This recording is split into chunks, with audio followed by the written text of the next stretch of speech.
As a soul நம்ம இந்த ஜேர்னிக்கு நிறைய லெசன்ஸ் லேர்ன் பண்ணுறதுக்காக வந்திருக்கோம். Spiritual lessons, may it be forgiveness, may it be letting go, may it be trust, surrender, இந்த மாதிரி நிறைய லெசன்ஸ் இருக்குது. ஸோ அந்த லெசன்ஸை வந்து நம்ம கஷ்டப்பட்டு தான் படிக்கணும்னு கிடையாது, இஷ்டப்பட்டும் படிக்கலாம். ஓகேவா? ஸோ எப்படி சொல்கிறேன் அப்படின்னா, நிறைய பேர் நான் பார்க்குறவங்க என்ன கேட்குறாங்கன்னா, என்னோடய லைஃப் ரொம்ப சஃபரிங்காக இருக்குது, ஏன் வந்து என் லைஃப் இப்படியே போய்கிட்டு இருக்கு, எனக்கு பிடிக்கவே இல்லை, பட் என் தலையெழுத்து இப்படி தான் அப்படிங்கிற மாதிரி நினச்சிட்ருக்காங்க. பட் தலையெழுத்துலாம் அந்த மாதிரி இல்லைங்க.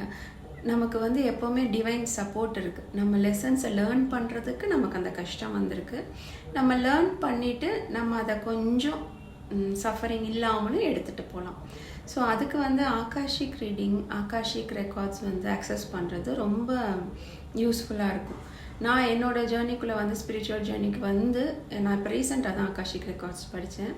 பட் படித்து நான் என்னோடய ரெக்கார்ட்ஸ் ஆக்சஸ் பண்ண ஆரம்பித்த பிறகு என்னோடய ஸ்பிரிச்சுவல் க்ரோத் வந்து வேறு லெவலில் இருக்குது.